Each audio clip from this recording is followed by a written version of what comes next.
And train is coming. We'll wait for the train to go by.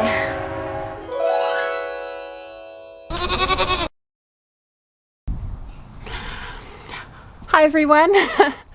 My name is Kim, and if you've never watched my channel before, I'm a brand new goat farmer.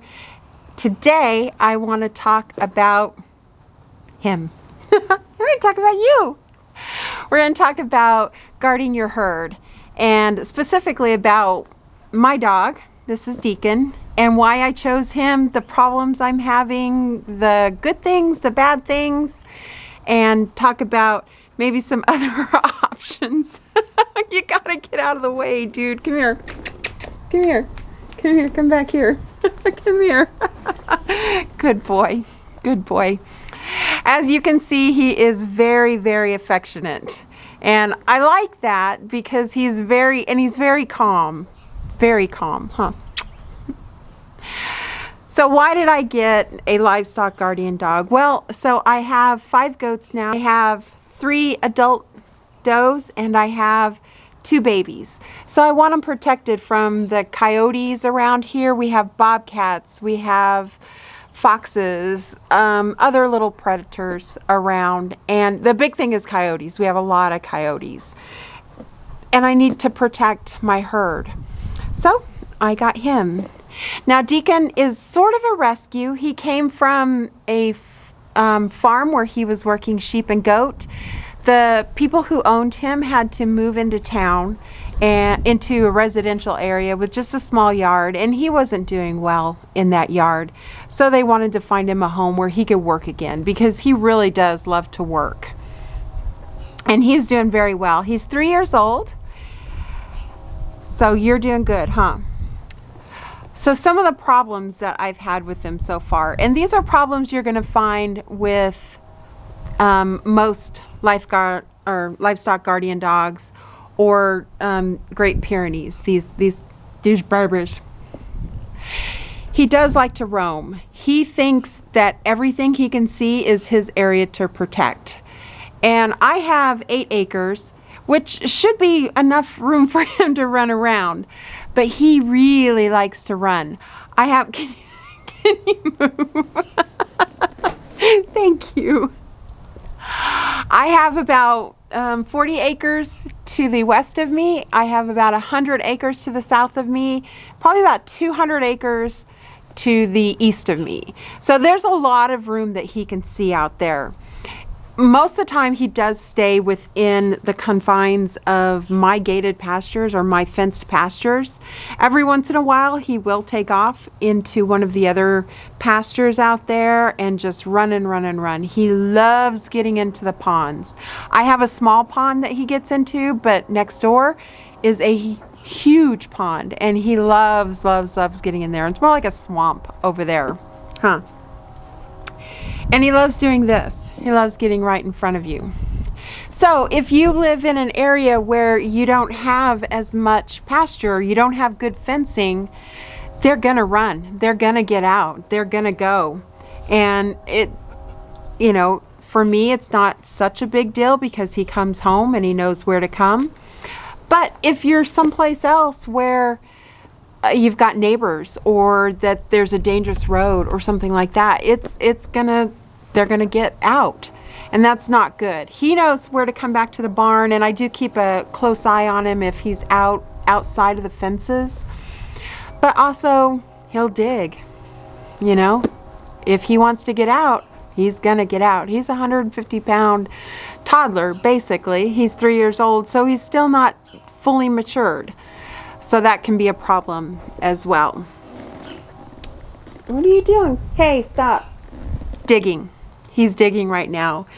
They dig all the time. They dig to get out. They dig to lay down. They dig. So again, it's just something that you've got to be aware of, and something that you've got to accept, because they're gonna dig. Now I try not to let him dig inside the barn or places that I don't want torn up. But every place else, you know, if he wants to get cool and get into that cool dirt, he's gonna dig a little bit to get into it. At night, he will bark. He barks all night long. Now, I can't hear it. I'm up in my house. I can't hear him. I can hear him when I look on the camera and see him running out and barking. I can definitely hear him. And all night, he is barking all night, which that's what they're supposed to do. That is their first line of defense, is barking. So I never correct him when he's barking. I never go out and see what he's barking at, because I just want him to bark at whatever he needs to get it away from our property. But if I had neighbors, or if I lived in a more residential area, I could see my neighbors being pretty pissed off about a barking dog all night long. So just be aware of that if you're thinking about getting a Livestock Guardian dog. And then my biggest problem, and this is still a problem, is he tries to play with the babies. So I can't leave him alone with the baby goats just yet. He doesn't try to hurt them, he's just playing with them. But he's 150 pounds and they are, 15 to 20 pound little goats. They can't protect themselves from that, and he doesn't know that he's doing anything wrong. He's just wanting to play. So I'm trying to, if I see him trying to get close to the goats or trying to start play with them, I correct him immediately. But I'm having trouble when I'm there, they're all good. It's like when I go away, that happens and I'll see it. So if you have any tips or tricks on that, I would love to hear them. Let me see. There you are. There you are. And train is coming. We'll wait for the train to go by.